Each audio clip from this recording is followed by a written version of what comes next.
This call is now being recorded. আচ্ছা, নমস্কার। আমরা এখন উপস্থিত হয়েছি 4 দিন ব্যাপী সংস্কৃত বিভাগ যাদবপুর বিশ্ববিদ্যালয় আয়োজিত যে 4 দিন ব্যাপী আন্তর্জালিক সত্র চলছে তার একেবারে শেষের পর্বের দিকে পৌঁছে গেছি আমরা। এখন আমাদের পেপার প্রেজেন্টেশন সেশন শুরু হচ্ছে, তার অনেকগুলি পর্বে হবে সেটিও। তার যে প্রথম পর্ব সেটিতে আমরা এখন প্রবেশ করছি। আর আজকে 4 জন বক্তা তাদের পেপার প্রেজেন্ট করবেন। আমি অনুরোধ করব প্রত্যেককে তারা যখন বলতে শুরু করবেন তাদের পরিচয়গুলো, অর্থাৎ তারা তাদের নাম এবং তাদের যে ডেজিগনেশন বা যাই হোক কিছু আছে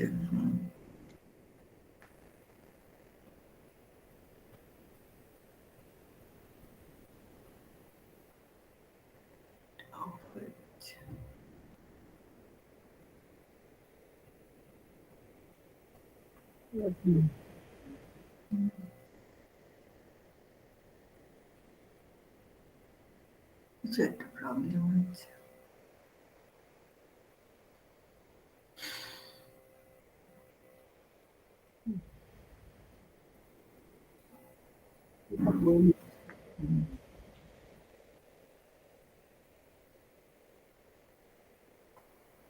আগের দিন ছেলে ফেলি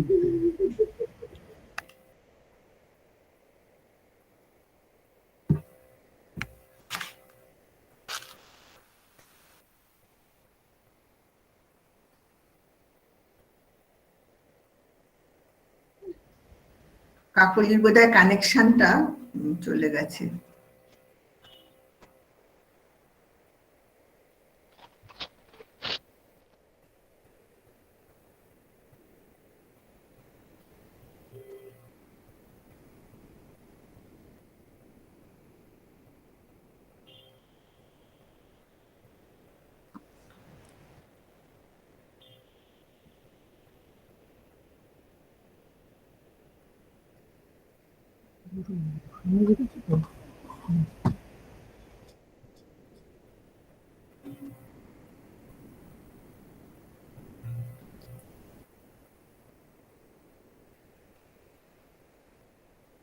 ম্যাডাম ভালো আছেন? হ্যাঁ, প্রণাম নেবেন আমার। অবশ্যই, তোমরা ভালো থেকো। আমার কানেক্টিভিটি গেছে। আচ্ছা, হ্যাঁ, আমি বুঝতে পারলাম। দেবার্চনা করিনি,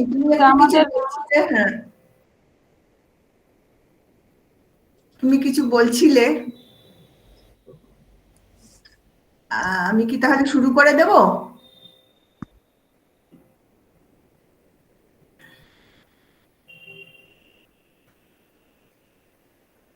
আচ্ছা, আমি তাহলে আমার মনে হয় আরেকজন উপস্থিত আছেন আমাদের সাথে, প্রফেসর তপতী মুখার্জি। সবাই পরিচিত হয়ে গিয়েছেন, আর আমি তার পরিচয় দীর্ঘায়িত করছি না। এবার আমার যেভাবে নেটওয়ার্ক আমাকে জ্বালাচ্ছে, আমি বলবো দেবার্চনা দিকে সভার দায়িত্ব নিতে। হ্যাঁ, আমি তাহলে শুরু করে দিচ্ছি। আচ্ছা, আমি প্রথমেই আমাদের যারা এই অর্গানাইজার এই ওয়েবিনারে তাদের ধন্যবাদ জানাচ্ছি আমাকে এই সুযোগ দেওয়ার জন্য, এখানে শেয়ার করার জন্য। আমি সবসময় এই ব্যাপারটা খুব এনজয় করি। তা আমি আর বেশি সময় নষ্ট করব না। আমি প্রথমে অর্ঘ্য গুপ্তকে অনুরোধ করব তার পেপার প্রেজেন্ট করার জন্য, এবং নিজের পরিচয়টা আগে দিয়ে তারপরে তিনি যেন শুরু করেন। শোনা যাচ্ছে ম্যাডাম? হ্যাঁ হ্যাঁ, শোনা যাচ্ছে, বলো। নমস্কার, আমি অর্ঘ্য গুপ্ত, রামকৃষ্ণ মিশন বিদ্যা মন্দিরের সংস্কৃত বিভাগের পিএইচডি গবেষক। আমার বিষয়টি হচ্ছে রোগাহা উপচারাশ্চ রামায়ণ রামচরিতমানস গ্রন্থদিশা, অর্থাৎ রামায়ণ এবং শ্রী রামচরিত মানসে রোগ সম্পর্কে বা ঔষধি সম্পর্কে কি কি উল্লিখিত হয়েছে তাই নিয়ে আমি সংক্ষেপে কিছু বলতে চাই। তো বক্তব্য শুরু করার আগে আমি সভায় উপস্থিত সকল অধ্যাপক অধ্যাপিকা বৃন্দ এবং যে সুধীজনেরা রয়েছেন তাদের যথাযোগ্য প্রণাম এবং শুভেচ্ছাদি জানাই, এবং আমাদের চিরন্তন যে পরম্পরা তা অনুসারে আমি একটি মঙ্গলাচরণ করতে চাই। ওম পুণ্ডরীকপুরমধ্যবাসিনীম নৃত্যরাজ সহধর্মচারিণীম অদ্রিরাজতনয়াম দিনে দিনে চিন্তয়ামি শিবকাম সুন্দরীম। ওম শান্তি শান্তি শান্তি। প্রথমেই আমি যাদবপুর বিশ্ববিদ্যালয়ের সংস্কৃত বিভাগকে ধন্যবাদ জানাই এরকম একটি প্রাসঙ্গিক ওয়েবিনারের আয়োজন করার জন্য। চতুর্দিবস ব্যাপিনী এই যে ওয়েবিনার, এর মূল বিষয় ছিল ভারতীয় সাহিত্যে প্রতিফলিত মহামারী এবং তার প্রতিরোধের ব্যবস্থা, এই জাতীয়। তো আমি এখানে বিষয় হিসাবে নির্বাচন করেছি বাল্মীকি রামায়ণ এবং শ্রী রামচরিত মানসকে। আমি পূর্বেই বললাম। আমার বক্তব্য শুরু করার আগে আমি বলতে চাই যে ওয়েবিনারের প্রারম্ভিক সত্রেই মাননীয়া অধ্যাপিকা কাকলি ম্যাডাম তিনি শ্রী শ্রী দুর্গা সপ্তশতী থেকে একটি কথা বলেছিলেন যে শৈব কালে মহামারী। অর্থাৎ আমরা দেখছি তাহলে যে সেই বিশ্বজননী যিনি কিনা সর্বরোগ প্রশমনী, তো সেই তিনি আবার বলা হচ্ছে কি যে মহামারীও তাঁরই শক্তি। এবং দেবী পুরাণের উপপুরাণ একটি, সেই দেবী পুরাণে মহামারী অষ্টকম নামক স্তোত্রও পাওয়া যায়। তো তাহলে যিনি রোগ হরণ করছেন সেই অখিল লোক জননী বিশ্বমাতা, তো বলা হচ্ছে এই মহামারীও হচ্ছে তাঁরই শক্তি। এই ভাব আমরা গীতাতেও পাই, যেখানে ভগবান বলছেন যে কালোস্মি, আমি সেই কাল, লোকক্ষয়ের জন্য আমি প্রবৃত্ত হয়েছি। যাই হোক, তাহলে দেখা যাচ্ছে আমাদের শাস্ত্রাদিতে বা এই সাহিত্য যাই বলি না কেন আমরা, যে তাতে এই মহামারীকে একেও বা এই রোগ ব্যাধি এগুলিকেও বলা হচ্ছে কি যে সেই বিশ্বজননীরই যেন শক্তির প্রকাশ এর মধ্যেও আমরা দেখতে পাচ্ছি। অর্থাৎ তিনি একাধারে যেমন অতি সৌম্যা তেমন অতি রৌদ্রাও তিনি। তো আমার যেটি বিষয় বাল্মীকি রামায়ণ এবং শ্রী রামচরিত মানসের রোগ এবং ঔষধির উল্লেখ তথা প্রতিকারের ব্যবস্থা। রামায়ণকে আমরা এক কথায় মহাকাব্য তো অবশ্যই, কিন্তু রামায়ণ ইতিহাসও। তো ইতিহাস শব্দটির ব্যুৎপত্তি যদি আমরা বলি ইতিহাস অর্থাৎ এই রূপই ছিল। কেউ হয়তো বলতে পারেন যে রামায়ণের কি ঐতিহাসিক মূল্য সত্যি রয়েছে, কিন্তু বাল্মীকি রামায়ণেই কিন্তু বাল্মীকি স্বয়ং রামায়ণকে ইতিহাস বলেও বলছেন। কারণ সেখানে আমরা পাই যে পঠংশ্চৈনম ইতিহাসম পুরাতনম, সেই পুরাতন ইতিহাস এইভাবে উল্লেখ করেছেন। আবার আমরা দেখব যে প্রসিদ্ধ আলংকারিক রাজশেখর তার কাব্যমীমাংসার শাস্ত্র নির্দেশ নামক দ্বিতীয় অধ্যায়ে তিনি যখন শাস্ত্রাদির বিভাগ করছেন, সাহিত্যশাস্ত্রে আলোচনা করতে গিয়ে সকল শাস্ত্রের কথাই উল্লেখ করছেন, সংক্ষেপে সংক্ষেপে পরম্পরার উল্লেখ করছেন। সেখানেও কিন্তু রাজশেখর বলছেন পুরাণ প্রতিভেদ এবেতিহাস ইত্যেকে তত্র রামায়ণম ভারতম চ উদাহরণে। তাহলে সেখানেও দেখলাম যে তিনি বললেন যে পুরাণের একটি প্রতিভেদই হচ্ছে ইতিহাস, এবং ইতিহাসের উদাহরণ তিনি কি দিলেন? রামায়ণ ও মহাভারত। তাই বলতে পারি যে রামায়ণই হচ্ছে ভারতবর্ষের চিরন্তন ইতিহাস। তো রামায়ণের সঙ্গে আমি রামচরিত মানসকেই কেন বাছলাম, এই প্রসঙ্গে বলতে গেলে বলতে হয় যে বাল্মীকি রামায়ণকে অবলম্বন করেই প্রাদেশিক ভাষাগুলিতে বহু সাহিত্যিক গ্রন্থ রচিত হয়েছে। প্রায় প্রত্যেকটি প্রাদেশিক ভাষাতেই রামায়ণ রয়েছে। যেমন ভাবে আমাদের বঙ্গপ্রদেশে আমরা জানি সবচেয়ে প্রসিদ্ধ যেটি কৃত্তিবাসী রামায়ণ রয়েছে, দক্ষিণে তামিলে কম্বনের রামায়ণ রয়েছে। ঠিক সেইভাবে হিন্দি ভাষী অঞ্চলে শ্রী রামচরিত মানস তুলসীদাসজির রচিত, গোস্বামী তুলসীদাস রচিত, অবধি ভাষা লোকভাষায় লেখা। কিন্তু এই শ্রী রামচরিত মানসের ভারতীয় সাহিত্যে তো বটেই, বিশ্ব সাহিত্যেও এটি একটি অনন্য স্থানের অধিকারী। এবং স্বয়ং তুলসীদাস সংস্কৃতে পণ্ডিত হয়েও তিনি লোকভাষা আশ্রয় নিচ্ছেন রামকথাকে সকলের বোধগম্য করার জন্য।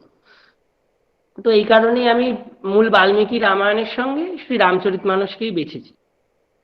তো বাল্মীকি রামায়ণের একদম শুরুই হচ্ছে যে মহামুনি বাল্মীকি নারদ মুনিকে প্রশ্ন করছেন যে এই পৃথিবীতে সর্বগুণ সম্পন্ন কোন নরের কথা কি আপনি জানেন?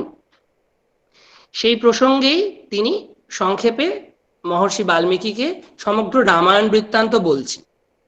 তো এই রামায়ণ বৃত্তান্ত বর্ণনার পর দেখা যায় যে তিনি রামরাজ্যের বর্ণনা করছেন, এবং রামরাজ্যের বর্ণনা প্রসঙ্গে সেখানে একটি খুব সুন্দর শ্লোক রয়েছে, যেখানে বাল্মীকি মুনিকে উদ্দেশ্য করে নারদ ঋষি বলছেন প্রহৃষ্ট মুদিত লোকাহ তুষ্টঃ পুষ্টঃ সুধার্মিকঃ নিরাময় অরোগশ্চঃ দুর্ভিক্ষ ভয়বর্জিতঃ।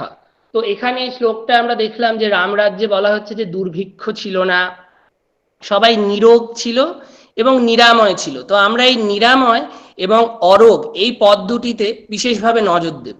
এই যে নিরাময় এবং অরোগ এই পদ দুটি প্রযুক্ত হয়েছে এখানে, তো এই পদ দুটির প্রকৃত অর্থ কি হওয়া উচিত এই নিয়ে টিকাকারদের মধ্যে কিঞ্চিত বৈমত্য পরিলক্ষিত হয়। দেখা যায় রামায়ণের প্রসিদ্ধ টিকাকার শ্রীরাম তার তিলক টিকায় এবং রামায়ণ শিরোমণি টিকাকারও তারা নিরাময় পদটির অর্থ ব্যাখ্যা করতে গিয়ে বলছেন যে নিরাময় অর্থে মানস ব্যাধি রহিত, এবং রোগটিকে তারা শারীরিক ব্যাধি অর্থে ব্যাখ্যা করছেন। তিলক টিকাকার শ্রীরাম তার টিকা এরম বলেছেন যে আময় মনঃ পীড়া, এইভাবে তিনি বলছেন।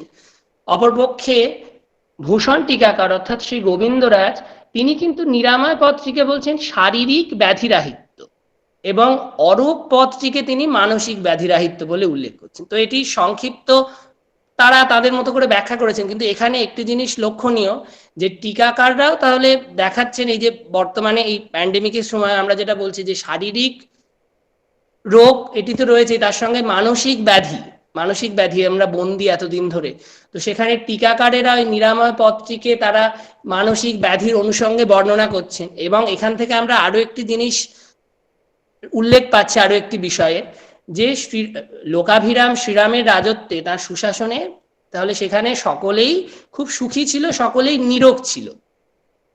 আরো এর কিছুক্ষণ পরেই আবার পাওয়া যাচ্ছে যে নারদ মুনি আবার বাল্মীকিকে বলছেন যে রাম রাজত্বে অগ্নিজাত ভয় ছিল না, জলজাত ভয় ছিল না এবং জড়কৃত ভয়ও ছিল না। এরকম শ্লোক পাওয়া যাচ্ছে যে ন চাগ্নিজম ভয়ং কিঞ্চিত ন অপসু মজ্জন্তি জন্তবহ ন বাতজম ভয়ং কিঞ্চিত নাপি জ্বরকৃতম তথা। তো এখানে আমরা জ্বরের উল্লেখ পাচ্ছি। আবার আমরা আমার শিরোনাম যেটি ছিল যে রোগ এবং উপচার, তো উপচারের কথা বলতে গেলে বলতেই হয় যে রামায়ণের যুদ্ধকাণ্ডে সেখানে বিবিধ ঔষধির উল্লেখ পাওয়া যায়, বিশল্যকরণী, সন্ধানকরণী, এই বলে আমরা সকলেই জানি। তো রামায়ণে সেই অর্থে হয়তো মহামারীর বর্ণনা নেই, কিন্তু এরকম ভাবে রোগের উল্লেখ আমরা পাই এবং ঔষধির উল্লেখও পাই, বিভিন্ন ক্ষেত্রে ঔষধির উল্লেখগুলো পাই। পরবর্তীকালে বিস্তৃতভাবে এগুলি আলোচনা করার ইচ্ছা রইল। আর শ্রী রামচরিত মানসের ক্ষেত্রেও বাল্মীকি মুনির পদাঙ্ক অনুসরণ করেই তুলসীদাসজি লোকভাষায় অবধি ভাষায় রামচরিত মানস লিখছেন। তো রামচরিত মানসের উত্তরকাণ্ডে সেখানে তিনি কলিযুগ বর্ণনা করছেন। তো এখানে কলি অর্থে আমরা বর্তমান সময়কেই ধরতে পারি। তো সেই কলি বর্ণন প্রসঙ্গে সেখানে দেখা যাচ্ছে যে তুলসীদাসজি বলছেন যে এই কলিযুগে বারবারই দুর্ভিক্ষ হয় এবং এই দুর্ভিক্ষে বহু মানুষ মারা যায়। তিনি সেখানে বলছেন যে কলি বারহি বার দুকাল পরে বিনু অন্ন সব লোক মরে। তো এখানে আরেকটি জিনিস আমরা দেখছি যে এই সব লোক মরে, তাহলে বহু লোকক্ষয়ের উল্লেখ কিন্তু সেখানে পাওয়া যাচ্ছে। এই মহামারী হোক বা দুর্ভিক্ষ হোক, যাই হোক না কেন, প্রতিটি ক্ষেত্রে এর সঙ্গে তো লোকক্ষয় জড়িয়ে থাকে, বিপুল লোকক্ষয় জড়িয়ে থাকে, প্রাণহানি হয়। তো সেইটি কিন্তু তুলসীদাসজি সেখানে উল্লেখ করছেন যে বিনু অন্ন সব লোক মরে, যে অন্নকে ছাড়া দুকাল অর্থে দুষ্কাল দুর্ভিক্ষ, সব লোক মরে, যে সকল লোক অর্থাৎ বহু লোক, এইভাবে আমরা ব্যাখ্যা করতে পারি যে বহু প্রাণহানি ঘটছে। আবার তার কিছুক্ষণ পরেই তিনি এরকম ভাবেই বলছেন যে নর পীড়িত রোগ ন ভোগ কহি, যে সকল মানুষই দেখা যাচ্ছে রোগ ও জর্জরিত এই সময়, অভিমান বিরোধ অকারণহি। তারপর তিনি দার্শনিকভাবে বলেছেন যে সকলেই অভিমানগ্রস্ত, আমিত্ববোধ সকলের মধ্যে, সেটি অন্য বিষয়। কিন্তু এখানেও তিনি দুর্ভিক্ষের কথা বলছেন এবং দুর্ভিক্ষের অনুষঙ্গে তিনি বহু লোকক্ষয়ের কথা বলছেন এবং তার পরক্ষণেই তিনি কিন্তু রোগের উল্লেখ করছেন যে নর পীড়িত রোগ না ভোগ কহি। তো এইভাবে আমরা একাধারে বাল্মীকি রামায়ণ এবং শ্রী রামচরিত মানসেও আমি এখন অব্দি যেটুকু অধ্যয়ন করতে পেরেছি সেই অর্থে মহামারীর উল্লেখ না থাকলেও বিভিন্ন অনুষঙ্গে রোগের কথা উল্লিখিত হয়েছে এবং তার প্রতিরোধের কথা পাওয়া যাচ্ছে। এবং সবচেয়ে তাৎপর্যপূর্ণ যেটি, যে রোগ অর্থে শুধুমাত্র তো শারীরিক ব্যাধি না, মানস ব্যাধির কথাও কিন্তু তারা উল্লেখ করছেন। অর্থাৎ সেই সময়ের দিক থেকে বলতে হয় যে তারা কত সচেতন। শ্রী রামচরিত মানসেও গোস্বামী তুলসীদাস তার নিজের মতো করে বলেছেন।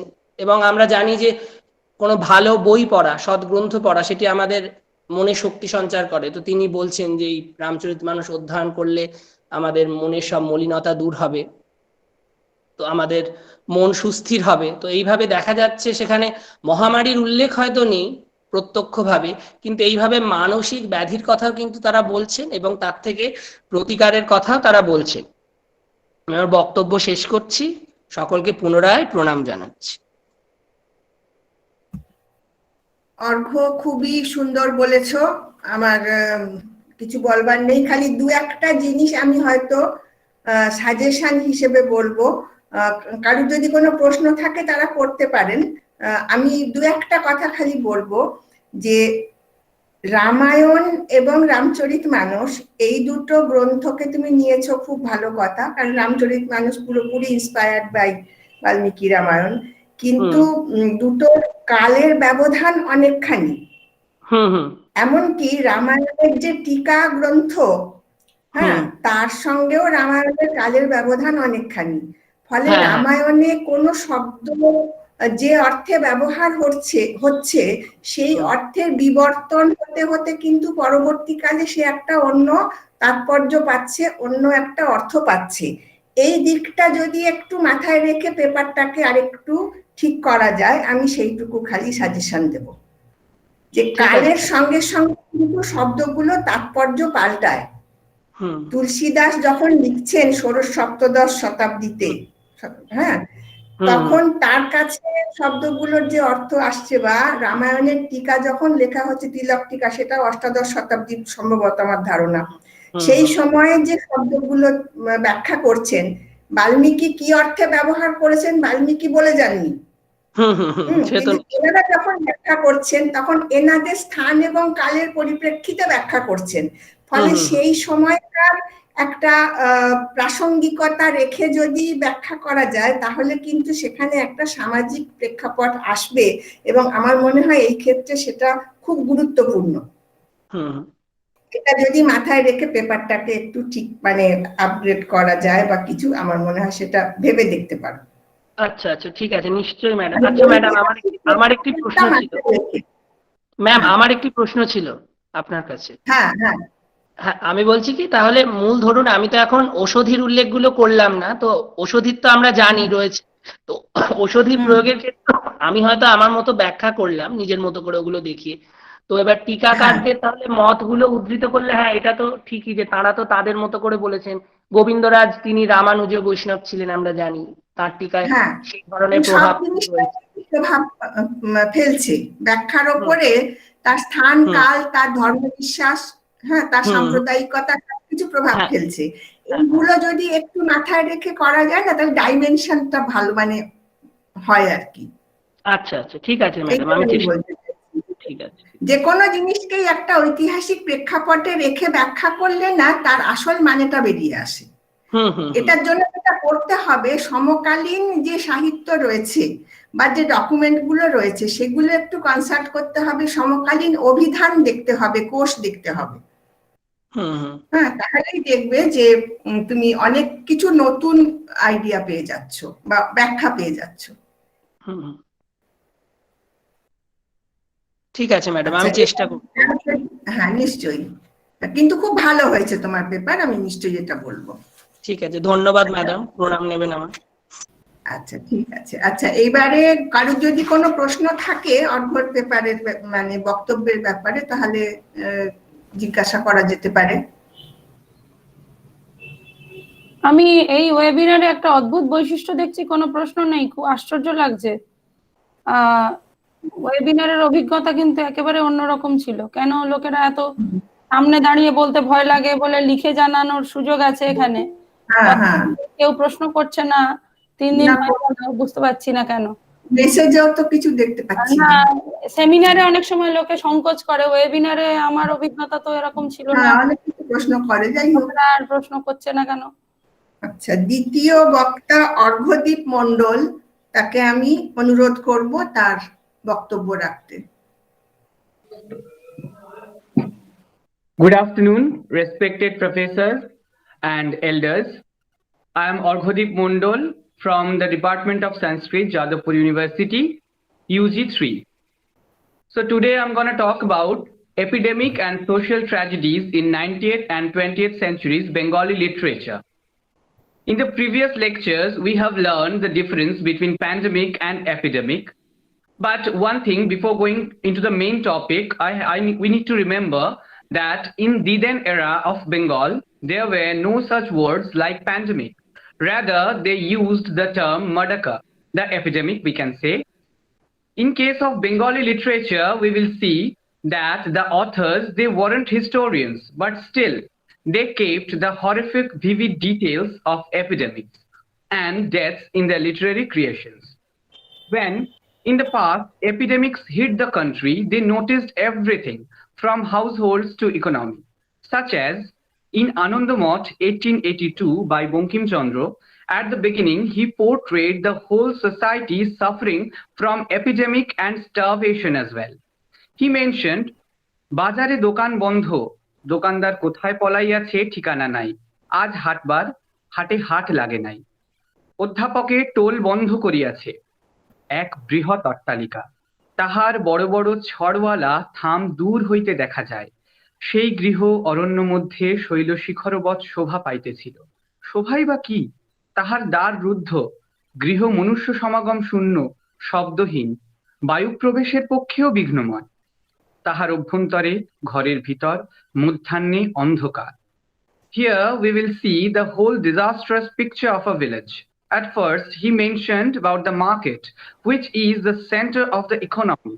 The market was closed, and that's how everything started to fall apart. Then he came to another important pillar of our society, the education. It was ruined as well. Then he showed us a very sensitive point very trickfully. He mentioned about a palace. It was empty, or we can say full of darkness. It shows that when a disaster comes, it sees nothing, neither a hut nor a palace. Both are same to it. It leaves nothing unharmed.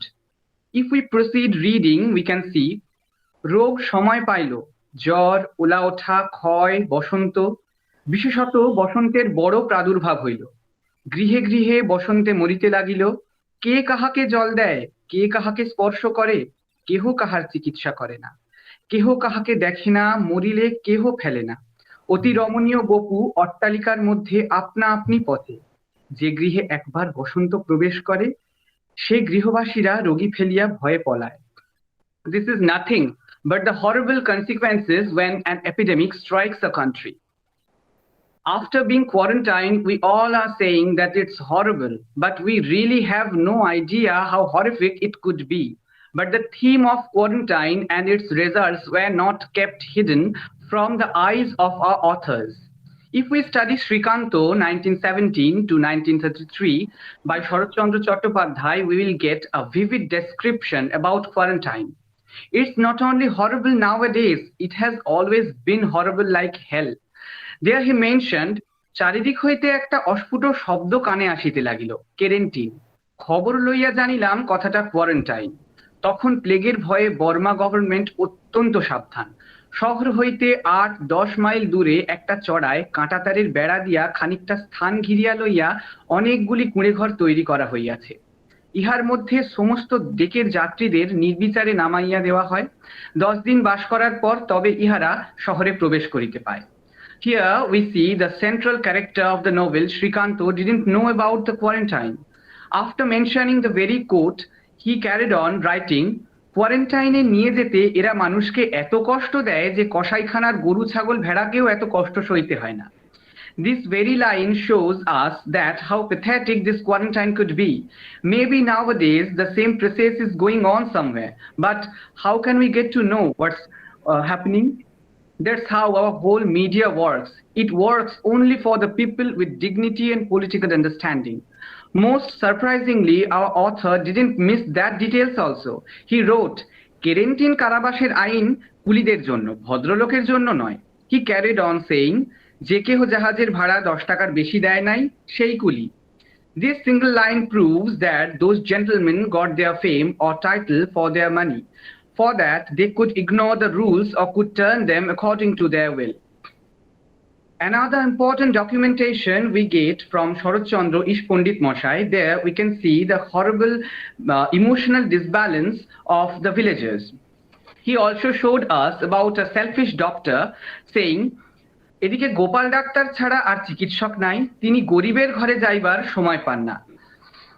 Another example we can drag to show the cruelty of politics in the moment of need due to plague epidemic in Kolkata in 1898 is Mohasthabir Jatok by Premankur Otorthi, 1944. He mentioned, একদিন বিকালবেলায় cook সাহেব আমাদের হাত ফুঁড়ে প্লেগের বীজ দেহের মধ্যে পুরে দিলেন। টিকে নেওয়ার ঘন্টাখানেকের মধ্যে এলো জ্বর। প্লেগ হলে সার্টিফিকেট দেখালে আর কোয়ারেন্টাইনে ধরে নিয়ে যাবে না। This was how the whole system was going on. People were being used like the guinea pigs of a laboratory.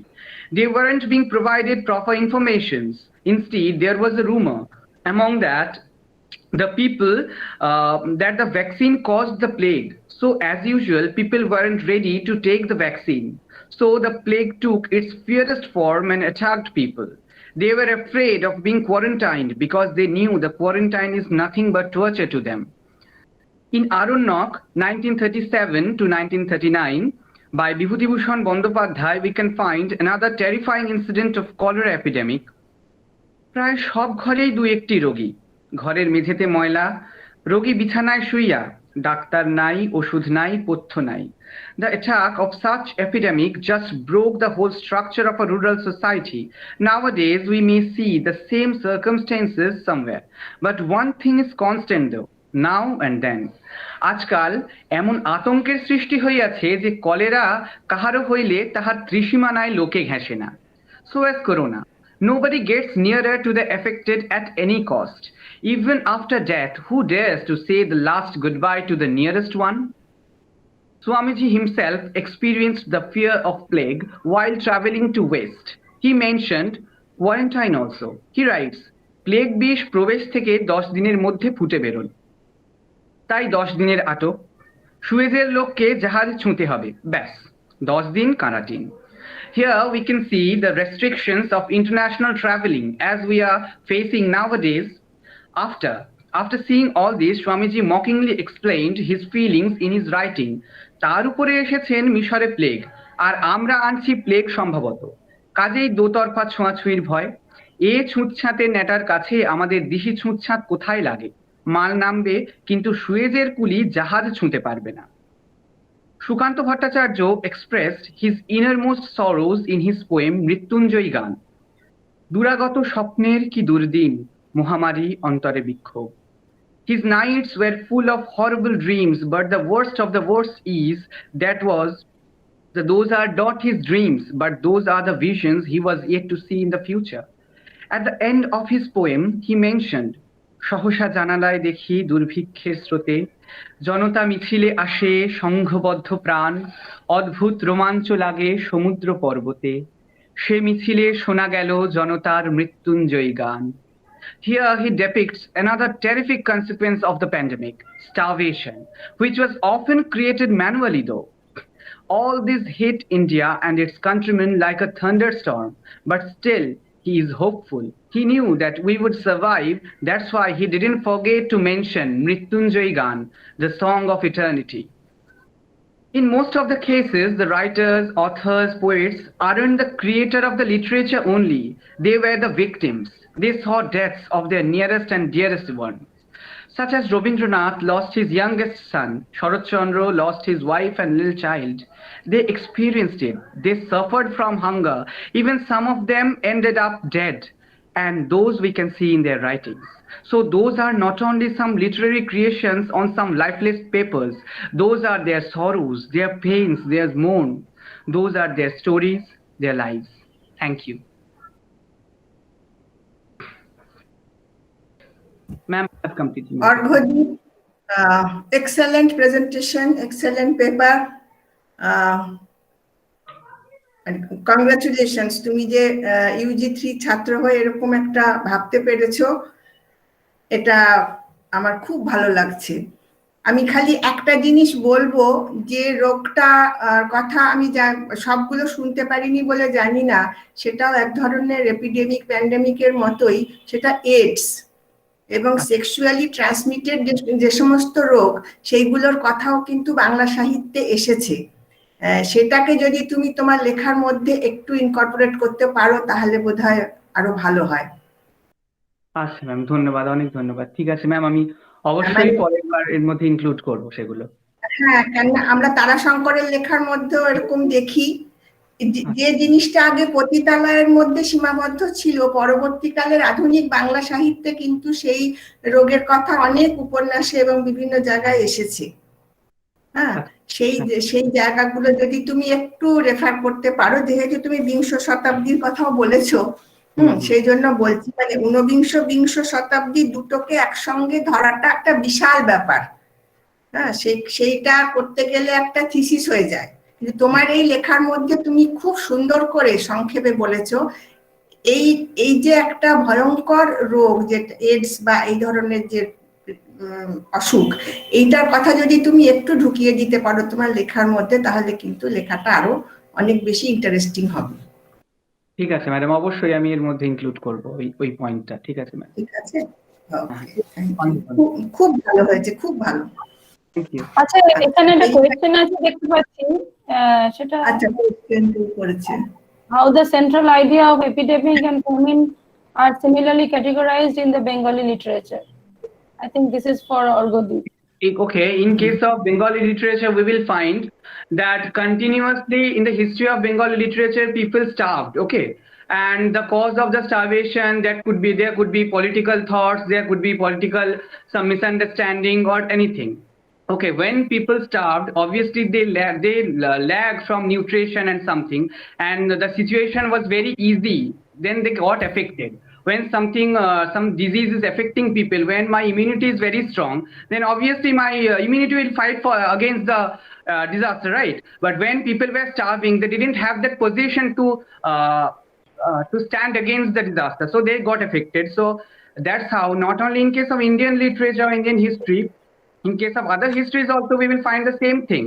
When something called epidemic comes, then starvation followed itself. And when something starvation is happening, we will find that after starvation, we will find something epidemic or something disaster is happening. So this, we cannot just split them. All these are interconnected, we will see. And in case of Bengal, it was horrified because it was, the economical condition was was a danger all the time in case of Bengal. So that's how we cannot split them. পাগলি, আমার একটা point আছে। হ্যাঁ, নিশ্চয়ই। আচ্ছা, প্রথমে এই যে আমাদের যে ছাত্রটি বলবো, সে যে কি করলো, মানে আমি অভিভূত হয়ে গেছি যে এই এতটুকু ছেলে এরকম একটা পেপার করেছে বলে। আমার দুটো কথা বলার আছে বাবা। হ্যাঁ, তুমি যেগুলো বলেছো তার মধ্যে বঙ্কিম আর শরৎ, তুমি যদি আমার কিনোট অ্যাড্রেসটা শুনে থাকো, এইটাতে আমি যদি তুমি শুনে, জানি না তুমি শুনেছো কিনা।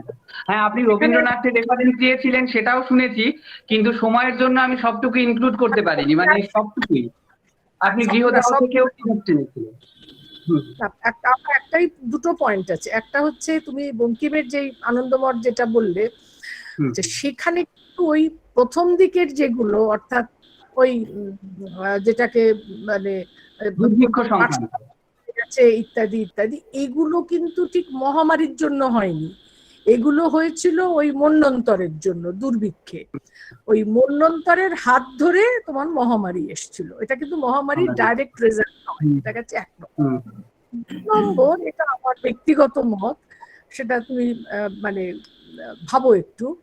সেটা হচ্ছে শরৎচন্দ্রেরও আরো লেখায় আছে, আমি গৃহদাহ বলেছিলাম, সেখানে আরো মর্মান্তিক ভাবে আছে। যাই অত বলার সম্ভব না একটা ব্যাপারে। আধুনিক কালে সুকান্ত টুকান্ত বলেছো, ফলে ঠিক আছে না। কিন্তু আমার মনে হয় তুমি যখন এটাকে ছাপাবে কোথাও, এটা তো ছাপাবার মতো হয়েছে, মুদ্রিত ফর্মে যখন হবে, তখন তুমি একটু রবীন্দ্রনাথের যে লেখাগুলো, রবীন্দ্রনাথকে তুমি এনেছো, আননি এমন নয়, কিন্তু শুধু এটা ব্যক্তিগত শোক নয়, এই ব্যক্তিগত শোক কিন্তু শ্লোকে পরিণত হয়েছে যখন উনি ওনার সাহিত্যের মধ্যেও এটাকে এনেছেন। ও তো অনেক জায়গায় সাহিত্য, আমি বলেওছি একটু একটু। আমার মনে হয় রবীন্দ্রনাথের সাহিত্য পুরাতান্ত্রিক এগুলোতে দেখিয়েছেন, তাহলে কিন্তু তোমার এটা আরো সমৃদ্ধ হবে। কিন্তু সব মিলিয়ে তোমার পেপারটি খুব ভালো হয়েছে, আমি খুব মন থেকে বলছি, আশীর্বাদ করছি, তুমি আরো অনেক বড়। কেমন? অনেক ধন্যবাদ, অনেক ধন্যবাদ, থ্যাংক ইউ। আচ্ছা, আমাদের পরবর্তী বক্তা স্নেহা আগরওয়ালা। স্নেহা, শুরু করতে পারো। নমস্কার ম্যাডাম, উপস্থিত সকল গুরুবৃন্দকে আমার প্রণাম জানিয়ে আমি আমার পেপারটা শুরু করছি। প্রথমে আমি আমার পরিচয় দিয়ে দিই। আমার নাম স্নেহা আগরওয়ালা। আমি বর্তমানে সিধু কানু বিশ্ববিদ্যালয়ে পিএইচডি গবেষক এবং এশিয়াটিক সোসাইটিতে গবেষণা সহায়ক। আমার প্রবন্ধের নাম চরক সংহিতা, মহামারী ও বর্তমান প্রেক্ষিত। পৃথিবীতে সৃষ্টির প্রাক্কালে জলের মধ্যে প্রথম প্রাণের সঞ্চার ঘটে এককোষী অ্যামিবা রূপে। ক্রমবিবর্তন ও অভিব্যক্তির মাধ্যমে নানা প্রকার উদ্ভিদ ও প্রাণীকুলের উদ্ভব হয়, যার মধ্যে সর্বোত্তম গোষ্ঠীবদ্ধ জীব হলো মানুষ। মানব প্রজাতি তার সামর্থ্য ও বুদ্ধিমত্তার সহায়তায় বিজ্ঞানকে হাতিয়ার করে সদা নিজের শ্রেষ্ঠত্ব প্রতিস্থাপনে প্রয়াসী। কিন্তু এই প্রয়াসই বর্তমানে পৃথিবী সহ সমগ্র জীবকুলকে বিনাশের মুখোমুখি করেছে। ঊনবিংশ শতাব্দীর শেষার্ধ ও বিংশ শতাব্দীর প্রারম্ভ হতে বিশ্বায়নের জোয়ার প্রযুক্তির নেশায় অন্ধ মানুষকে বিস্মৃত করিয়েছে প্রকৃতির কল্যাণমতিকে। প্রকৃতিকে অনিয়ন্ত্রিতভাবে শোষণ ও পীড়নের পরিণাম পরিবেশ দূষণ, উষ্ণায়ন, যুদ্ধ, মহামারী ও অন্তিমে ধ্বংস। প্রকৃতির প্রতি যথেচ্ছাচার মানুষকে পরিচিত করিয়েছে বিগত 4 শতক ধরে ঘটে যাওয়া ভয়ঙ্কর প্রাকৃতিক বিপর্যয়ের সাথে। তবে এর সামগ্রিক কারণ রূপে বিজ্ঞানকে দায়ী করাও যুক্তিগ্রাহ্য নয়, কারণ বিশ্বায়নের বহু পূর্বে যখন ভারত ঋষি মহর্ষিদের সমাগমে সমৃদ্ধ, তখনও মহামারীর প্রকোপের সাক্ষ্য মেলে। প্রমাণস্বরূপ চরক সংহিতার বিমানস্থান নামক 3য় ভাগের জনপদধ্বংসিনী নামক 3য় অধ্যায়। প্রথমে চরক সংহিতার সামান্য পরিচয় দেওয়া প্রয়োজন। চরক সংহিতা আনুমানিক সাধারণ পূর্ব অব্দ 4র্থ শতাব্দী থেকে সাধারণ অব্দ 2য় শতাব্দীর মধ্যে চরক ঋষি কর্তৃক প্রণীত আয়ুর্বেদের আকর গ্রন্থ। চরক শব্দের অর্থ ভবঘুরে চিকিৎসক সন্ন্যাসী। অপর অর্থে ভবঘুরে চিকিৎসক, যিনি তার চিকিৎসার অভিজ্ঞতা ও ধর্মীয় ঐন্দ্রজালিক আচার অনুষ্ঠান গ্রাম হতে গ্রামান্তরে নিয়ে যান। আলোচ্য প্রকার চিকিৎসকের উল্লেখ অথর্ববেদের চারণবৈদ্য শাখার নাম থেকেও অনুমান করা যেতে পারে, যদিও বা বর্তমানে এই শাখা লুপ্তপ্রায়। তবে বেদের পৈপলাদ ও শৈনকীয় শাখাতে এর উল্লেখ করা হয়েছে। সংহিতা শব্দের অর্থ সারাংশ বা সংক্ষিপ্তসার। তাহলে ভাবার্থ করলে হয় ভবঘুরে চিকিৎসকের অভিজ্ঞতার ও জ্ঞানের সংক্ষিপ্তসার। 8 খণ্ডে বিভক্ত এই সংকলনে 120টি অধ্যায় রয়েছে, যাতে মানবদেহ সম্বন্ধে প্রাচীন ভারতীয় সিদ্ধান্ত, নিদান, রোগের লক্ষণাবলী এবং বিশাল সংখ্যক রোগের ভেষজ চিকিৎসা পদ্ধতি আলোচিত হয়েছে। এছাড়াও সুষম আহারের গুরুত্ব, পরিচ্ছন্নতা, রোগ প্রতিরোধ, চিকিৎসাবিদ্যার শিক্ষা, চিকিৎসকদের সম্মিলিত প্রয়াসে রোগের উপাচার, শুশ্রূষা এবং রোগীর স্বাস্থ্যের আরোগ্য লাভ, এ সকল দিকেও আলোচনা করা হয়েছে। আলোচ্য জনপদধ্বংসিনী অধ্যায়ের জনপদধ্বংস শব্দটিকে বিশ্লেষণ করলে পাওয়া যায় জনপদ ও উদ্ধ্বংস শব্দদ্বয়। উদ্ধ্বংস শব্দের অর্থ মনিয়ার উইলিয়ামস তার সংস্কৃত টু ইংলিশ ডিকশনারিতে বলেছেন, to be affected or attacked in bracket by disease and so on. Charak সংহিতার টিকাকার Chakrapani Dutta তার টিকা আয়ুর্বেদ দীপিকা টিকাতেও বলেছেন, দ্বিবিধ হেতু ব্যাধিজনক প্রাণিনাং ভবতি সাধারণ অসাধারণশ্চ তত্র সাধারণং প্রতিপুরুষ নিয়তং বাতাদি জনম আহারম অভিধায় বহু জন সাধারণ বাত জল দেশ কাল রূপম অসাধারণম রোগ কারণ মধ্যে ব্যাধি উৎপত্তির বিবিধ কারণ আছে। সাধারণ ও অসাধারণ কারণ, বাত পিত্ত কফ হেতু কারণ প্রতিপুরুষ নির্বিশেষে ভিন্ন হলেও তা অসাধারণ ব্যাধিজনক। কিন্তু বায়ু, জল, দেশ, কালরূপ হেতু বিকৃতির কারণে একটি নির্দিষ্ট স্থানের বা দেশের সমসময়ে সমান প্রকারে ও কারণে দ্বারা বহু লোক একসাথে সংক্রমিত হলে তাকে জনপদধ্বংসনীয় বা মহামারী বা মরক বলে। পুনরায় আচার্য চরক মহামারীর দ্বিবিধ কারণের কথা বলেছেন, নিত্য কারণ এবং অনিত্য কারণ। নিত্য কারণ বা নিত্য হেতুর ক্ষেত্রে বিভিন্ন প্রকার প্রাকৃতিক বিপর্যয়, যেমন বন্যা, দুর্ভিক্ষ, খরা, ভূমিস্খলন, অগ্নুৎপাত, ঝড়, ভূমিকম্প ইত্যাদিকে বুঝিয়েছেন। এক্ষেত্রে প্রসঙ্গত উল্লেখ করা যেতে পারে 76-এ মন্বন্তরের সময় গোটা বাংলা জুড়ে ভয়ঙ্কর মহামারী বসন্ত ছড়িয়েছিল। অনিত্য হেতু বলতে তিনি প্রজ্ঞাপরাধ অর্থাৎ আতঙ্কবাদ, অপঘাত ইত্যাদি, শস্ত্র প্রভবাদ অর্থাৎ যুদ্ধাদি, অভিসংঘাত অর্থাৎ অপরিচ্ছন্নতা বা বিভিন্ন রোগাদি সংক্রমণ, অভিশাপজ এই 4 কারণের উল্লেখ করেছেন। আধুনিক মহামারী বিদ্যার ক্ষেত্রে পূর্বোক্ত কারণ সমানভাবে প্রযোজ্য।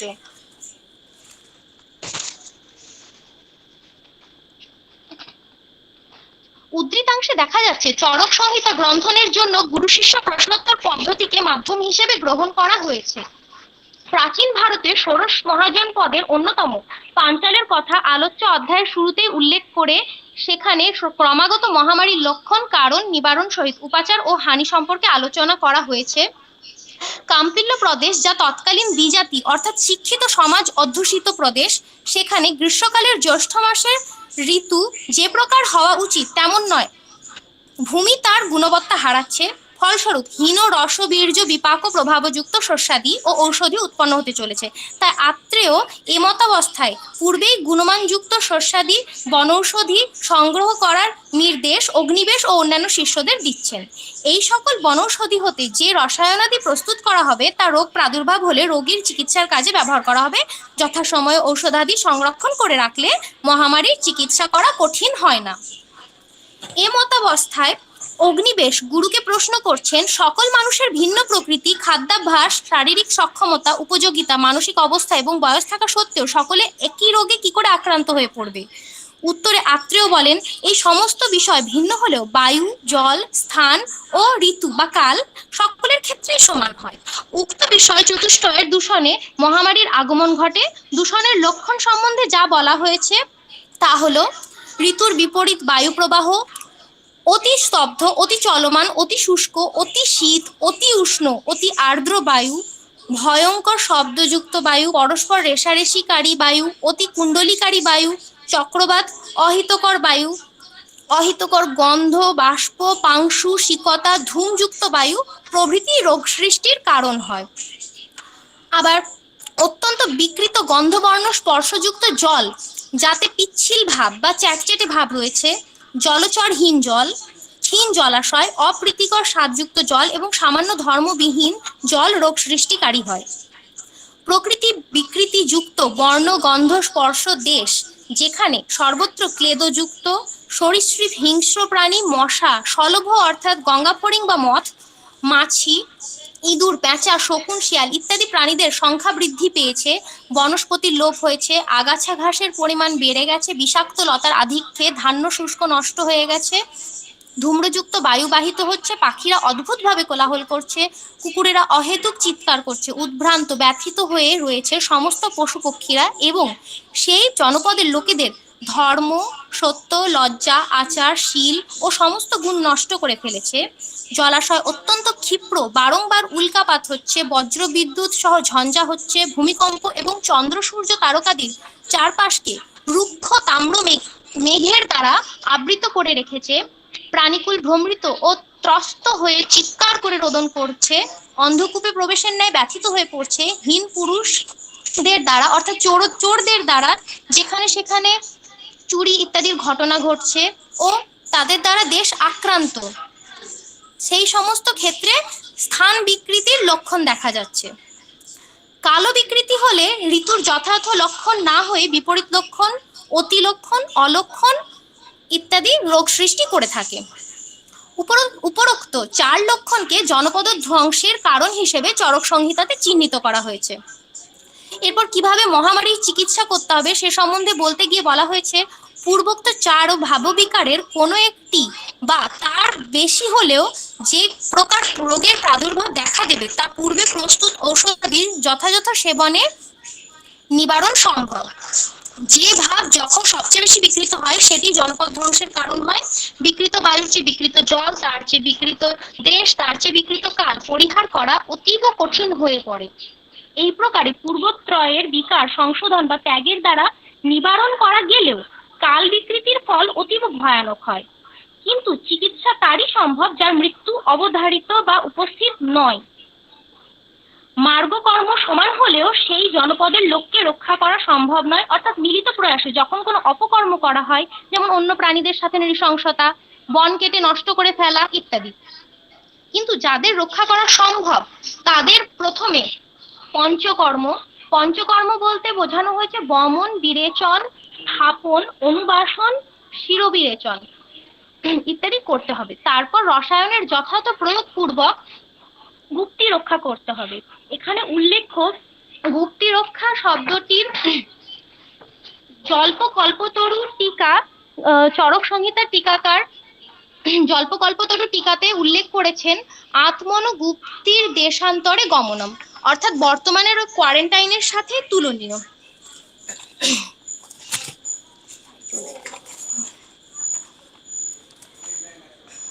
তাছাড়া সত্যবচন, প্রাণীদের প্রতি দয়া, দান, ত্যাগ, দেবার্চনার দ্বারা সদ্বৃত্তিপূর্বক ইন্দ্রিয়ের নিয়ন্ত্রণ ও গুপ্তি রক্ষা করতে হবে। দূষিত জনপদ ত্যাগপূর্বক পবিত্র জনপদে বাস ও মঙ্গলময় কার্যপূর্বক ব্রহ্মচর্য পালন পূর্বক সৎসঙ্গ রক্ষা করতে হবে।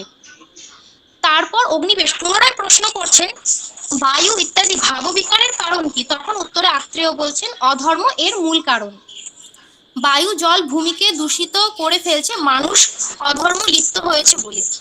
মানুষ ধৃতি ও স্মৃতি হতে ভ্রষ্ট হয়ে যা অপরাধ করে তাই হলো প্রজ্ঞাপরাধ। এই প্রজ্ঞাপরাধ শরীর ও মনের রোগ সৃষ্টির প্রধান হেতু।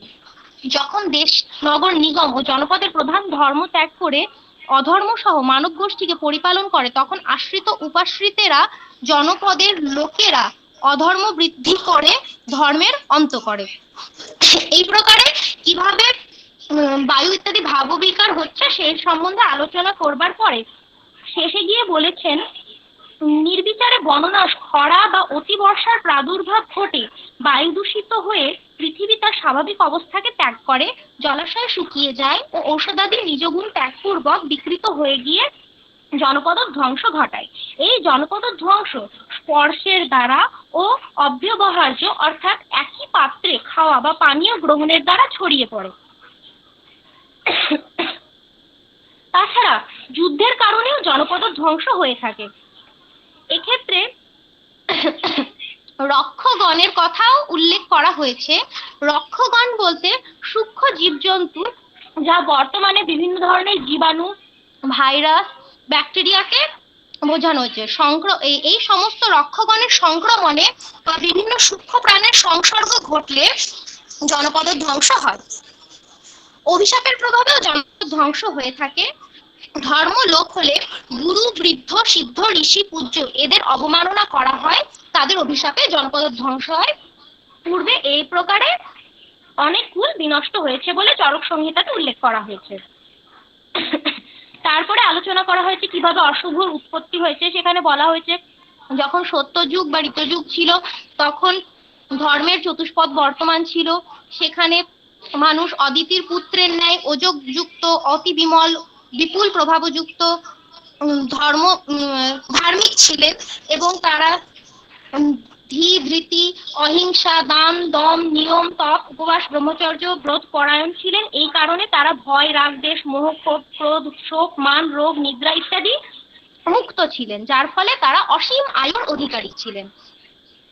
কৃতযুগ শেষে ত্রেতা যুগের শুরুতে সম্পন্ন ব্যক্তিদের কেউ কেউ অতি আহারের কারণে শরীরে গৌরব অর্থাৎ মেদ বৃদ্ধি ঘটালো। তার থেকে শ্রান্তি, ক্রমান্বয়ে আলস্য, সঞ্চয়ের প্রবণতা, মায়া ও শেষে লোভ উৎপন্ন হলো।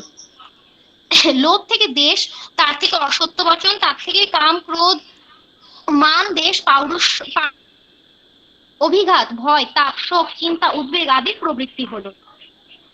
এর ফলে আয়ু 1/4 কমে গেল এবং 1/5 গুণ পৃথিবীরও নষ্ট হলো।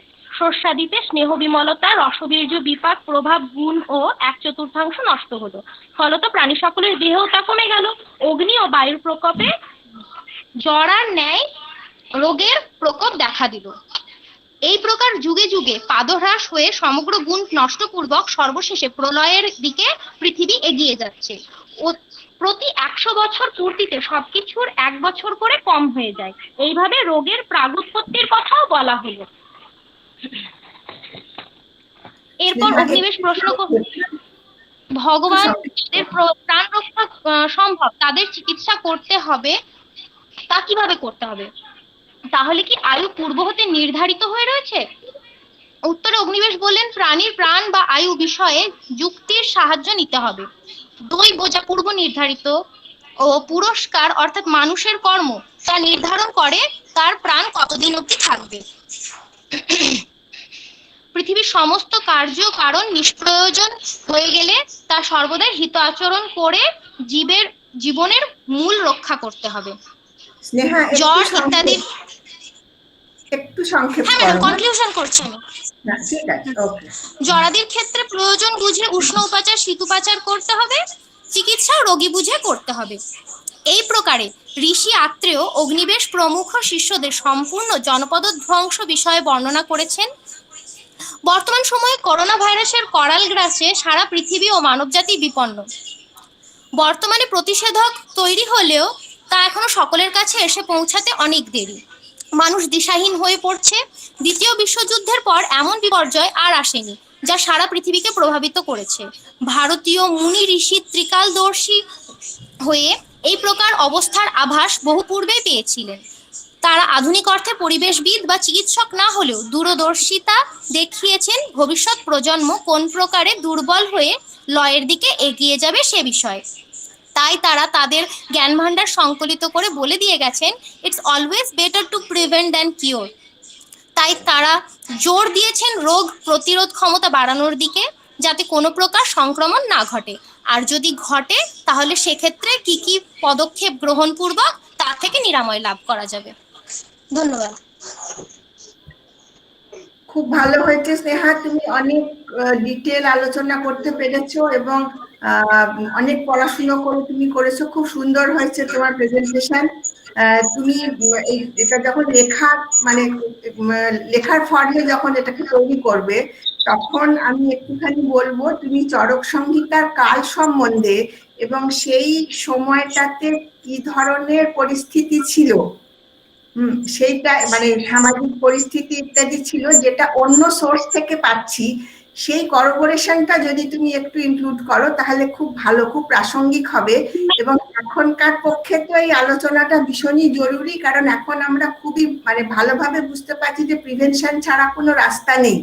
এটা কিন্তু আমাদের ভারতীয়দের এই যে স্বাস্থ্য সংক্রান্ত ব্যাপারে প্রাচীনকাল থেকে বলা হচ্ছে যে প্রিভেনশনটাই সবসময় প্রথমে করা উচিত। কিওরের থেকে প্রিভেনশনের গুরুত্ব সবসময় অনেক বেশি। তার কারণ যতগুলো রোগের চিকিৎসা আছে তার চেয়ে অনেক বেশি রোগের চিকিৎসা নেই। এটা এখনকার ডাক্তাররাও বলে যে অজানা রোগ অনেক বেশি জানা রোগের চেয়ে।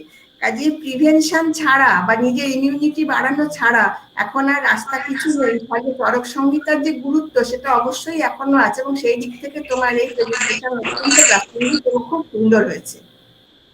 কারোর যদি কিছু জিজ্ঞাসা থাকে। একটা জিনিস পেয়েছি যুগের সম্বন্ধে, চরক সংহিতাতে যখন বলা হচ্ছে সেটা সত্য যুগের আলোচনা করা হয়েছে, ত্রেতা যুগের আলোচনা করা হয়েছে এবং দাপর যুগের আলোচনা করা হয়েছে পাদহ্রাসের ক্ষেত্রে। এই যুগের আলোচনা করা হয়নি। অতএব এটা ধরে নেওয়া যেতে পারে কি যে যখন লেখা হচ্ছে চরক সংহিতা বা যখন গ্রন্থন হচ্ছে তখন হয়তো কলিযুগ আসেইনি বা দাপর যুগেই এটা লেখা হচ্ছে। না দেখো, এই ধরনের স্টেটমেন্ট না আমরা অনেক গ্রন্থেই পাই, অনেক শাস্ত্রের মধ্যেই পাই। কেননা সেই গ্রন্থটাকে গ্লোরিফাই করার জন্য অনেক সময় এরকম স্টেটমেন্ট দেওয়া হয়, কিন্তু হিস্টোরিক্যালি চরক সংহিতাকে আমরা কোন যুগে প্লেস করতে পারি সেটা তোমাকে বলতে হবে। তার ফাইনাল ফর্মটা চরক সংহিতা কখন পাচ্ছে সেটা তোমাকে বলতে হবে। হ্যাঁ, সেইটা বললে এবং তার সমসাময়িক সোর্স গুলোকে কনসাল্ট করলে তোমার লেখাটা আরো অনেক ভালো হবে। ঠিক আছে ম্যাডাম, হ্যাঁ আমি দেখবো ম্যাডাম। খুবই ভালো হয়েছে, চমৎকার হয়েছে। Thank you madam. এরপরে আমি তাপস বর্মনকে অনুরোধ করব তার বক্তব্য রাখার জন্য।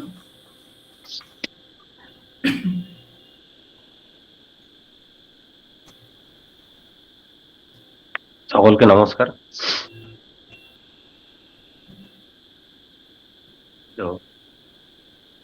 ম্যাডাম শোনা যাচ্ছে? হ্যাঁ যাচ্ছে, একটু আত্মপরিচয় দিয়ে নাও।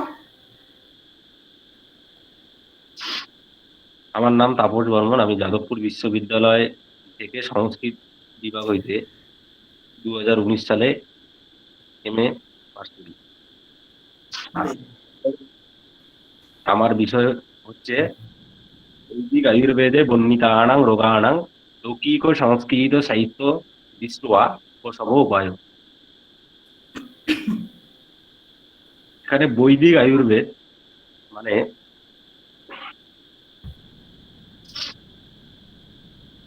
সংহিতার যুগকে আমার দেখানোর বিষয়টা হচ্ছে মানে বেদে যে সকল রোগের কথা বলা হয়েছে সেটা পরবর্তী লৌকিক সাহিত্যে, আধুনিক নয়, শুধুমাত্র লৌকিক সাহিত্যে সেই রোগগুলো চিকিৎসার যে উপায়, চিকিৎসার যে পদ্ধতিটা সেটা মানে কি রকম ছিল সেটা মানে বই মানে আয়ুর্বেদে আমরা দেখতে পারি বিভিন্ন ভৈষজ উপায়ে বা হচ্ছে দেবতার উদ্দেশ্যে স্তুতি, সেটা পরবর্তী সময়ে আছে কিনা সেটাই আমার দেখানো হচ্ছে।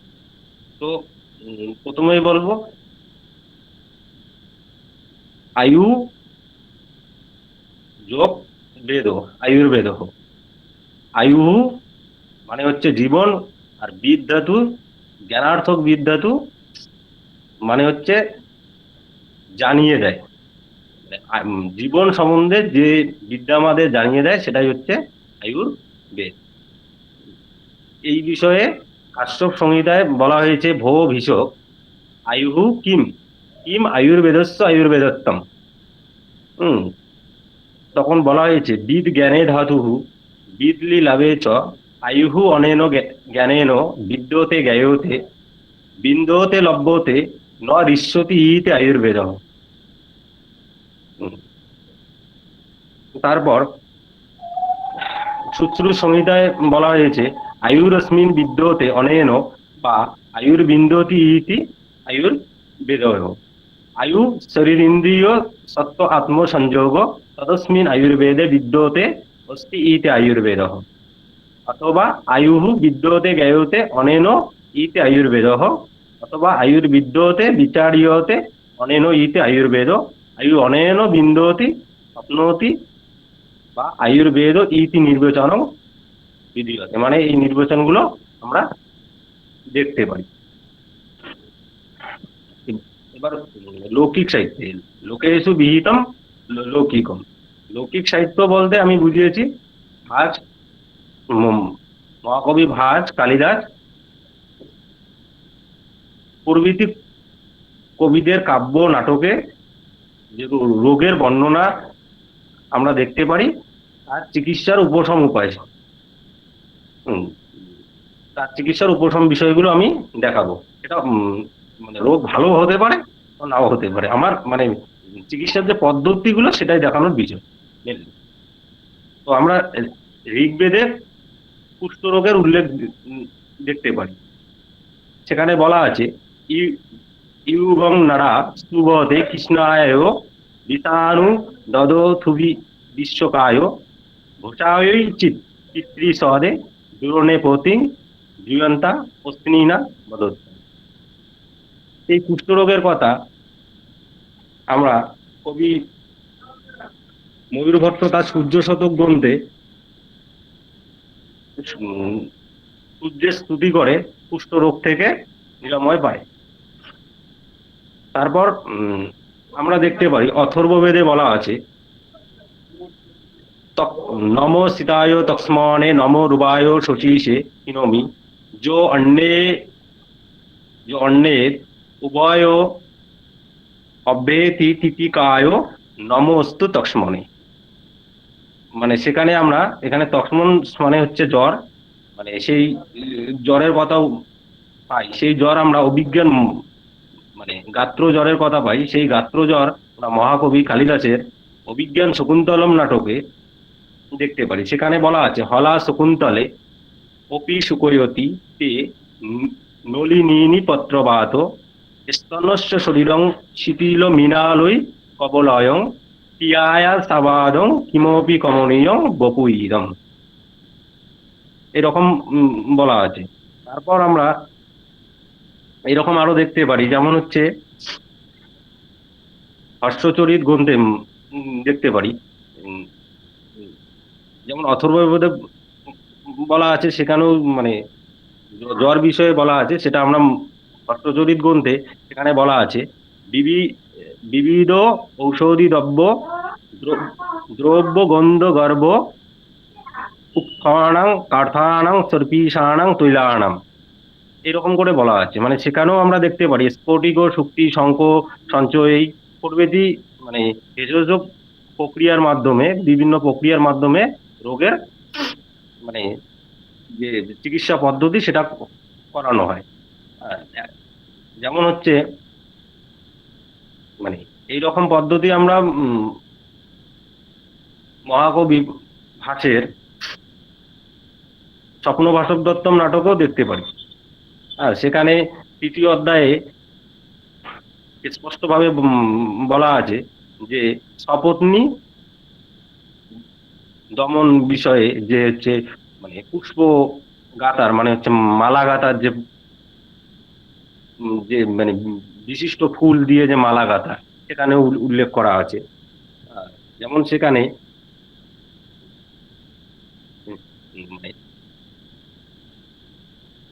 বাসব দত্তার কথায় এটি উত্তর দেয় সপত্নী অর্ধনম নাম। তারপর আমি শেষে আমার মানে কনক্লুশনে চলে আসে, একদম সবার শেষে বলে দিই। হ্যালো, চতুর্থু উপবেদেষু মানে আমাদের 4টা যে উপবেদ, তার মধ্যে আয়ুর্বেদ শাস্ত্র চিকিৎসা দর্শনে উৎকৃষ্ট। শরীরং তো বেদি মন্দিরম, মানে রোগ থেকে মুক্তির জন্য চিকিৎসা শাস্ত্রের মানে প্রয়োজন।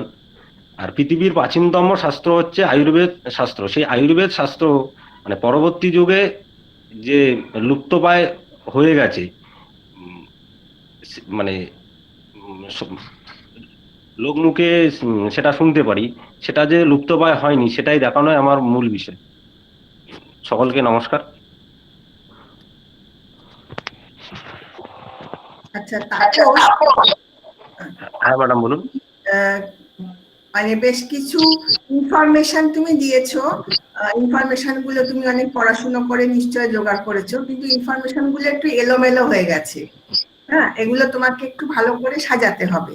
প্রথম কথা, বেদের যে রোগের কথা তুমি বলছো, মানে বৈদিক সংহিতায় যে সমস্ত রোগের কথা বলা আছে, সেই রোগগুলোর সম্বন্ধে পরবর্তীকালে সংস্কৃত সাহিত্য, মানে লৌকিক সাহিত্য বলতে তুমি লৌকিক সংস্কৃত সাহিত্য মানে শিষ্ট সংস্কৃত সাহিত্য বোঝাতে চেয়েছো, সেখানকার কয়েকটা উদাহরণ তুমি ধরেছো।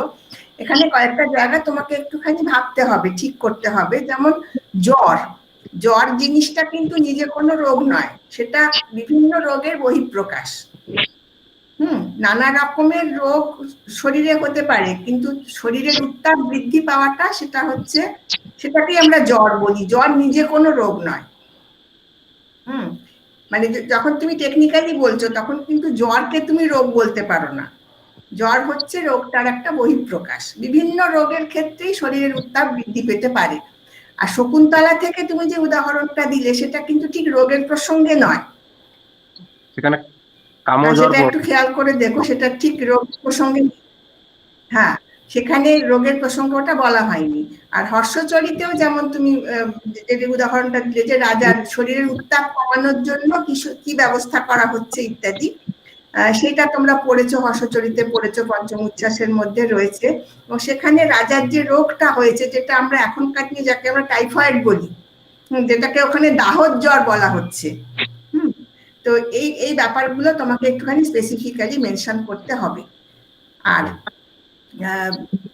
যে সমস্ত ব্যাপার হচ্ছে যে সংহিতাগুলোর মানে বৈদিক সংহিতার মধ্যে যে সমস্ত রোগের কথা রয়েছে, সেই রোগগুলোকে তাহলে তোমাকে আইডেন্টিফাই করতে হবে লৌকিক সংস্কৃত সাহিত্যে একটা পিরিয়ডের মধ্যে। ধরো তুমি যদি মানে একটা সময় পর্যন্ত ধরো, ভারবী মাঘ ইত্যাদি পর্যন্ত ধরো, তাহলে তোমাকে ক্রনোলজিক্যালি ওটাকে দেখাতে হবে যে কিভাবে তোমার ভাস, কালিদাস এভাবে আসছে, উল্লেখগুলো আসছে। সেটাকে তুমি সাজিয়ে একটু করলে তোমার পেপারটা খুব ভালো হবে। আচ্ছা, ঠিক আছে? আর কারোর যদি কিছু জিজ্ঞাসা থাকে তাহলে তারা প্রশ্ন করতে পারেন।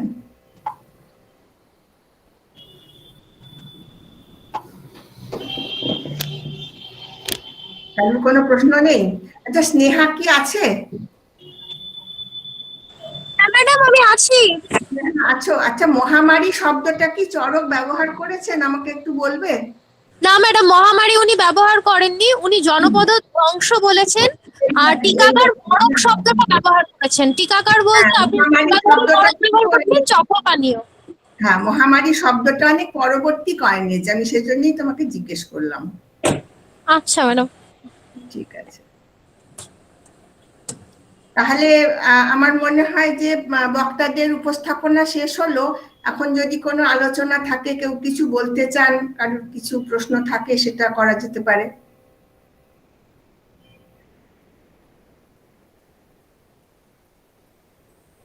সভাপতির ভাষণ হোক।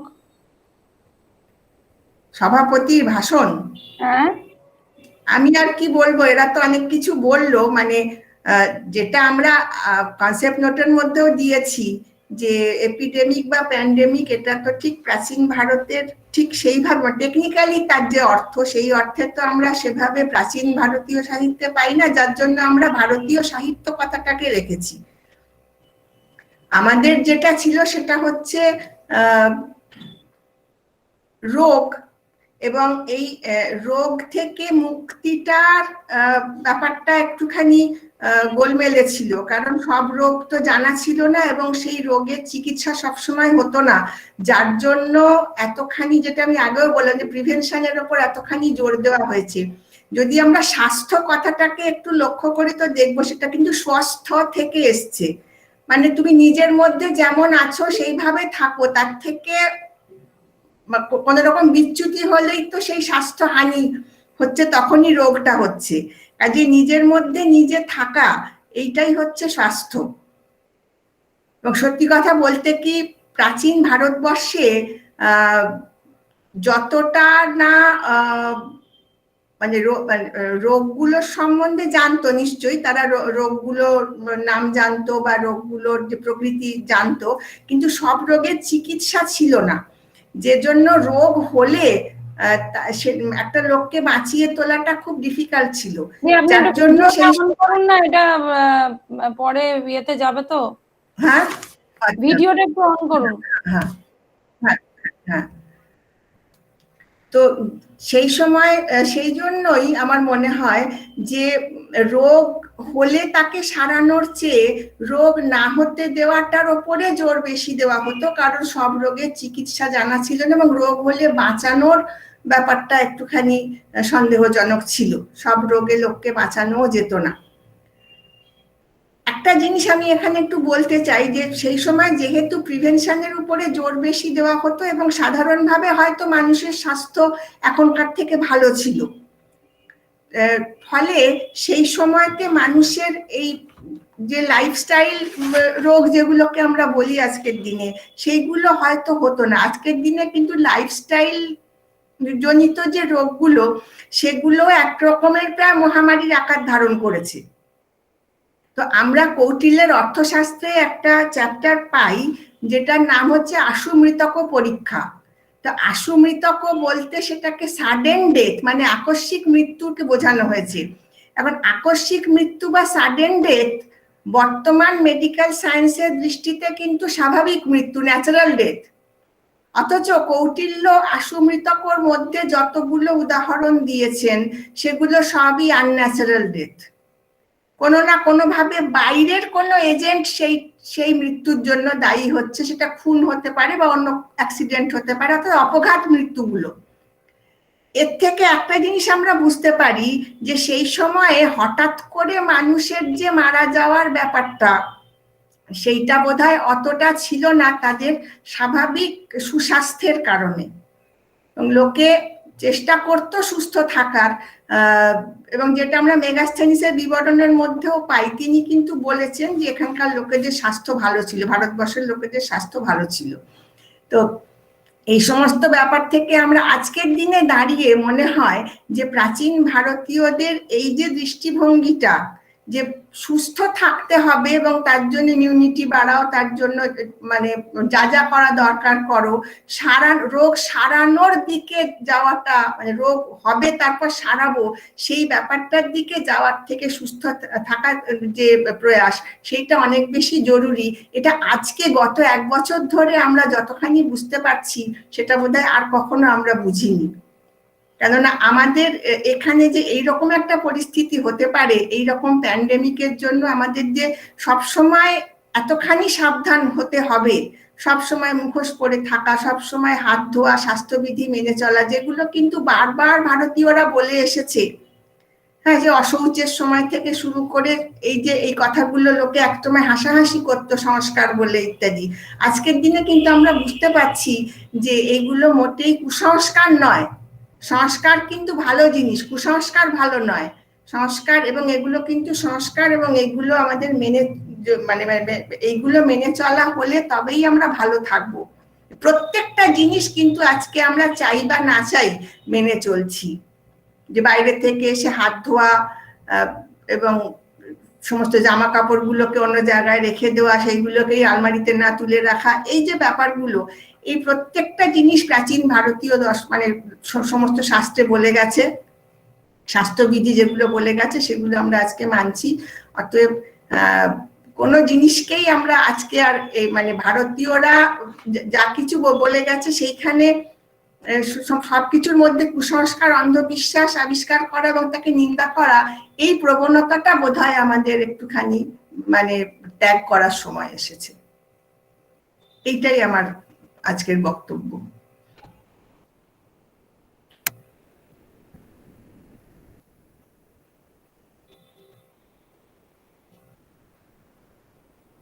আর কারোর কিছু যদি বক্তব্য থাকে, জিজ্ঞাসা থাকে? কারোর কোনো বক্তব্য, জিজ্ঞাসা?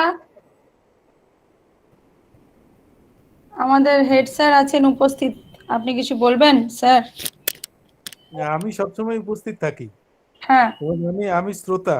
না, একটু দৃশ্য হতে হবে, শুধু শ্রোতা হয়ে থাকলে হবে না, একটু দৃশ্য হতে হবে।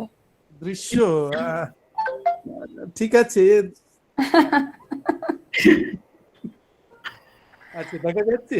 হ্যাঁ হ্যাঁ, দেখা যাচ্ছে। হ্যাঁ হ্যাঁ।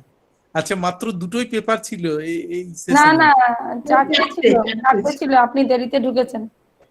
হ্যাঁ, আমি প্রথমের লিঙ্কটা আমি ঠিক বুঝতে পারিনি। আসলে এত লিংক যাচ্ছে যে লিংক উপরে উঠে যাচ্ছে না, হোয়াটসঅ্যাপ হলে উপরে উঠে যাচ্ছে আর ইমেল হলে নিচে নেমে যাচ্ছে, এত লিংকের ছড়াছড়ি প্রচুর, সেই এই আর কি। ঠিক আছে, ছাত্ররা আমাদের তারা তাদের পেপার উপস্থাপন করেছে, খুব ভালো লাগলো। আর দিদি খুব সুন্দর সভাপতিত্ব করেছেন, অনেক কিছু জানতে পারলাম।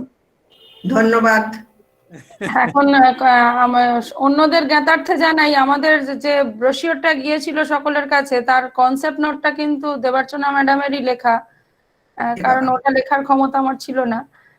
তো ওনার উপরেই আমি ওই দায়ভার চাপিয়ে দিয়েছিলাম যে আপনি লিখে দিন। কাজেই স্বাভাবিকভাবেই ওনাকে বক্তা হিসেবেও আমরা চেয়েছিলাম, কিন্তু উনি কিছুতেই রাজি হননি। তো আজকে কিছুটা অন্তত আমরা সুযোগ পেলাম, কালকেও আশা করি একটুখানি ওনার থেকে শোনার সুযোগ পাবো। আরেকটা সেশনে উনি চেয়ার করবেন কালকে, সেটা 2:30 থেকে যে আমাদের 8ম অধিবেশন আছে আর কি পুরো অনুষ্ঠানের, সেইটিতে আমরা আরেকটু শুনতে পাবো, সেটি 2:30 থেকে। আর আমি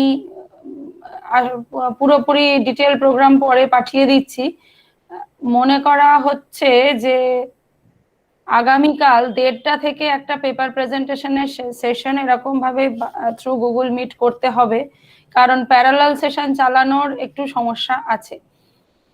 তো সেই কারণে একটা সেশন যেমন আজকে করে নিলাম, আমরা যদি পুরো জিনিসটাকে 3টে সেশনে ভাগ করি, অর্থাৎ কালকে 1:30টা থেকে 2:30 একটা সেশন, এবং 2:30 থেকে যেমন আমরা ইউটিউবে শুনছি স্ট্রিমিয়ার্ড মারফত, সেই সেশনটিতে সভাপতিত্ব করবেন দেবার্চনাদি। আর সেইটি যেমন তার নিয়মে শেষ হবে, আবার 3:30 থেকে আরেকটি এরকম থ্রু গুগল মিট আরেকটি পেপার প্রেজেন্টেশনের সেশন আমরা রাখছি, এবং আবার আমরা 4:30 ইউটিউবে ফিরে যাব ও আমরা ভ্যালিডিক্টরি সেশনে মিলিত হব। কিন্তু ঠিক কাদের কাদের কখন কার 1:30 থেকে 2:30 সেশনে কাদের পেপার, 3:30 থেকে 4:30 সেশনে কাদের পেপার, সেটা আমি আজকে রাতের মধ্যে পৌঁছে দেব। আশা করি কালকে যখন বলার জন্য যারা প্রস্তুত আছেন, কালকের পরে আর তো বলার সুযোগ নেই, কালকে যখন বলার জন্য প্রস্তুত আছেন প্রত্যেকেই 1:30তেও প্রস্তুত থাকবেন, 3:30তেও প্রস্তুত থাকবেন, এটাতে কোনো অসুবিধা হওয়ার কথা নয়। তো আজকে মাত্র 4 জনকে আমরা পেলাম অনেক সাদাসাদির পরে। যাই হোক, আজকের মতো আমরা অধিবেশন এখানে শেষ করি। আগামীকাল মূল অনুষ্ঠান 2:30 থেকে, কিন্তু পেপার প্রেজেন্টেশনের অনুষ্ঠান আমরা 1:30 থেকে শুরু করছি থ্রু গুগল মিট। তার সমস্ত বিবরণ পরে পাঠিয়ে দিচ্ছি আমি। ঠিক আছে? সাংস্কৃতিক অনুষ্ঠানটা কখন হবে? আচ্ছা, কামরুলকে অনেক ধন্যবাদ খুব সুন্দর ব্যবস্থাপনার জন্য। আজকে হ্যাঁ যে স্যার, কি বললেন? একটা সাংস্কৃতিক অনুষ্ঠান ছিল, সেটা ওই যে প্রিমিয়ার চলে গেছে, আপনার 5টা থেকে শুরু হয়ে গেছে, 5টা থেকে ওটা হয়ে গেছে প্রিমিয়ার, আপনি ইউটিউব খুললেই দেখতে পাবেন। হ্যাঁ, পাঠিয়ে দিচ্ছি সেটা। তাহলে এটা আনুষ্ঠানিক সমাপ্তি হ্যাঁ, ঘোষণা। এইটার আনুষ্ঠানিক সমাপ্তি ঘোষণা করলাম। নমস্কার। ঠিক আছে, অনেক ধন্যবাদ সবাইকে। অনেক ধন্যবাদ, অনেক ধন্যবাদ। ঠিক আছে।